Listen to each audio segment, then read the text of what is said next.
World express में प्रस्तुत की जा रही हैं वर्ल्ड मीडिया द्वारा देश विदेश की खास खबरें। आपकी प्रतिक्रियाओं का स्वागत है। खबरें इस प्रकार हैं। बेल्लारी में पहुंचे राहुल गांधी एकदम विश्वास से भरे नजर आए। 1000 किलोमीटर चल चुके राहुल ने कहा, पहले मुझे यह पद यात्रा मुश्किल लग रही थी, लेकिन बाद में लगा कि कोई शक्ति मुझे आगे बढ़ा रही है। हमने यह यात्रा इसलिए शुरू की है, भारतीय जनता पार्टी और संघ की विचारधारा देश को बांट रही है, जो कि हिंदुस्तान पर आक्रमण है कि देशभक्ति नहीं, देश के खिलाफ काम किया जा रहा है। हमारी यात्रा में नफरत और हिंसा नहीं मिलेगी। नरेंद्र मोदी पर कटाक्ष करते हुए राहुल गांधी आगे बोले, मोदी की वजह से ही युवाओं के हाथों से रोजगार निकल रहा है। हिंदुस्तान में आज सबसे ज़्यादा बेरोजगारी है। मोदी ने हर साल 2 करोड़ लोगों को नौकरी देने का वादा किया था, जबकि सरकार की नोटबंदी जीएसटी नीति से करोड़ों लोग बेरोजगार हो गए। राहुल गांधी की भारत जोड़ो यात्रा ने उनकी लोकप्रियता का ग्राफ काफ़ी तेज़ी से बढ़ा दिया है। राहुल के वक्त की नब्ज पर रखे हाथ उन्हें हीरो बना रहे हैं। भारत जोड़ो यात्रा में राहुल गांधी काफ़ी आकर्षण का केंद्र बने हुए हैं। राहुल कभी बच्चों को गोद में खिलाते हैं, कभी पुश अप लगाते हैं। बेंगलुरु में उस समय एक अलग ही नज़ारा दिखा जब राहुल तिरंगा लिए एक टंकी पर जा चढ़े और फिर उन्होंने तिरंगा लहरा दिया। इस अवसर पर आम सभा में आपने कहा, संघ और भारतीय जनता पार्टी देश का बंटवारा करके नफरत फैला रहे हैं। इस समय आर्थिक अनियमितता और गबन के आरोपों से घिरे बिशप पीसी सिंह को आर्थिक अपराध अन्वेषण ब्यूरो ने अपने निशाने पर पूरी तौर पर ले लिया है। सिंह के सभी बैंक खातों को ब्यूरो ने खंगाला और इन खातों में एफडी सहित 10 करोड़ 50 लाख की भरकम राशि मिलने के समाचार हैं। सूत्र बताते हैं, आरोपी बिशप ने कई शिक्षण संस्थाओं के लिए मिली धनराशि धार्मिक संस्थाओं को ट्रांसफर कर दी। करवा चौक पर देश भर में बिके 3000 करोड़ के गहने। 1 नवंबर को मध्य प्रदेश का 67वां स्थापना दिवस 7 नवंबर तक मनेगा जन उत्सव के रूप में। फिल्मों व धारावाहिक निर्माता एकता कपूर को सुप्रीम कोर्ट ने लगाई कड़ी फटकार। कहा, इस तरह के कंटेंट दिखाकर युवाओं के दिमाग को दूषित कर रही है एकता। उल्लेखनीय रही, एकता पर ओटीटी प्लेटफॉर्म पर अश्लील फिल्म और सैन्य परिवार को गलत तरीके से दिखाए जाने का संगीन आरोप है। भारतीय जनता पार्टी के वरिष्ठ नेता सुब्रमण्यम स्वामी ने प्रधानमंत्री नरेंद्र मोदी पर भारत को धोखा देने का लगाया आरोप। कहा, मोदी ने उज्बेकिस्तान में एससीओ की बैठक में हिस्सा लेकर भारत के राष्ट्रीय हित के साथ धोखा किया है, जबकि शी जिनपिंग ने लद्दाख और अरुणाचल प्रदेश में चीन के हिस्से के रूप में दिखाने वाले कार्यक्रम में चीनी नक्शे बांटे और वह भी आधिकारिक एटलस में। हम आपको याद कराते चलें, प्रधानमंत्री मोदी ने पिछले महीने शिखर सम्मेलन में चीन के राष्ट्रपति शी जिनपिंग से मुलाकात की थी और यहां एक दूसरे के साथ खड़े होकर मंच साझा किया था। वर्ल्ड मीडिया का यह मत है, प्रधानमंत्री मोदी को चीनी राष्ट्रपति को उसकी भारत विरोधी हरकतों के लिए लताड़ना था। उनके साहस प्रदर्शन का सर्वोत्तम मंच था शिखर सम्मेलन। देश में पिछले 17 राज्यों में कोरोना के मिले 2060 नए मामले। महिला आयोग की राष्ट्रीय अध्यक्ष स्वाति मालीवाल के घर पर हमला, गाड़ियों में की गई तोड़फोड़।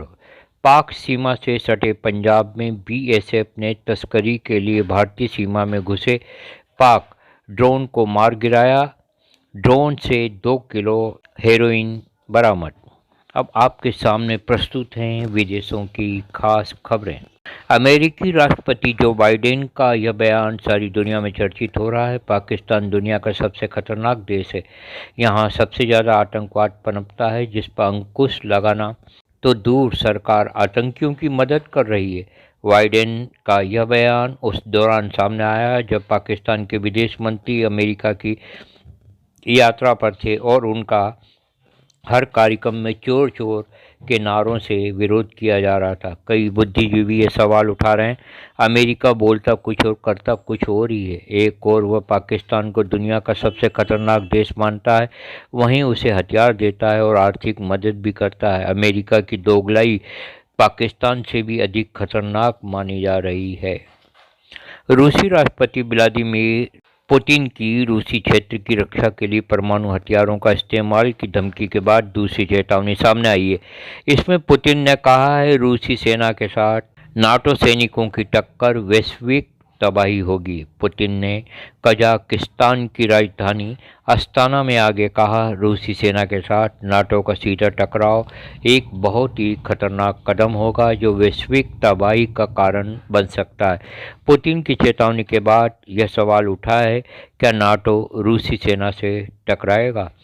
ईरान में महसा अमीनी की हत्या के बाद बढ़ा विरोध, जगह जगह जंगी प्रदर्शन, सरकार धार्मिक नेताओं के खिलाफ हो रही है जोरदार नारेबाजी। तेहरान में एविन जेल में कैदी अमीनी के समर्थन में भिड़े सुरक्षा कर्मियों से 4 बंदियों की मौत, 61 घायल। प्रदर्शन की नेतृत्वकारी कॉलेज की हजारों छात्राएं।